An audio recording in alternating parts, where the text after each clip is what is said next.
This video is going to be kind of an unboxing and a setup of this large dog crate. I've got a few dog crates around the house, but not one this large. So if you're in the market to get one and you just want to see what's in the box and how to set it up, this video is for you. If not, then maybe check out some of the other videos.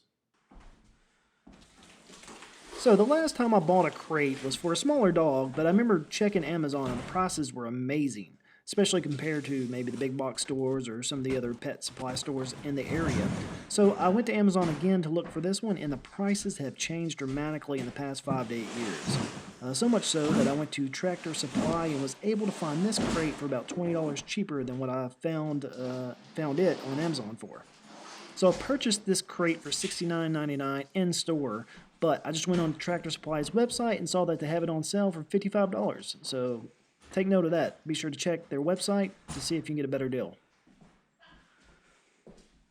These things fold up real nice, and that's what gives them that low profile to fit in this box. But you got to be careful when you're unfolding it and also attaching some of the sides to make sure you don't get your fingers caught. One thing I did like about this crate that I'm not seeing in the other crates that I've bought is that it comes with a divider. That's in case you buy this large crate when your dog's still a pup. You can go ahead and divide off half the crate. That way they don't have too much space to work with. Not to say that assembling this is difficult at all, but this here is the money shot. On the front and back panel, you have hooks on each side. You've got to get the top of the crate up under those hooks. What it does is it creates a lot of tension to hold everything into place, but this is also the point where you want to watch your fingers. I don't love this design of the locking mechanism. If you've got a dog that likes to try to break his way out, I can see that this may cause a problem, but my particular dog is scared of everything, so she's not going to be breaking out of anything.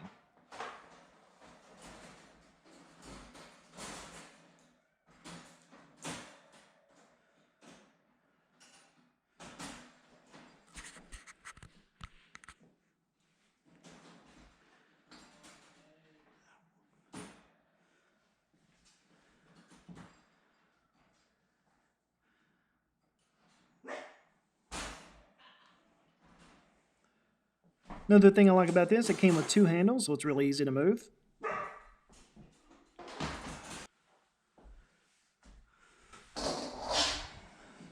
And since I don't need this, I'm just going to kind of leave it here on the side.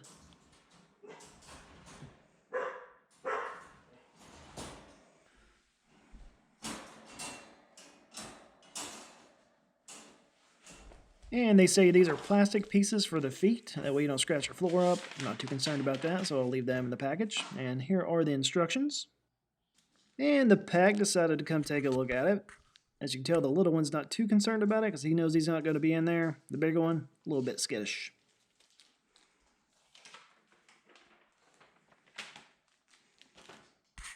And here's a little side door action. It also has the locking mechanisms on it that I do not like. If your dog was crazy, there's probably a few things you could do to maybe rig this up so it would lock better instead of just sliding into place. But right now I think I'm okay. If I do make any modifications to this, I'll drop a video on the channel, so be sure to subscribe. And if you did watch this video and it's helpful or you thought it was interesting, please give it a like.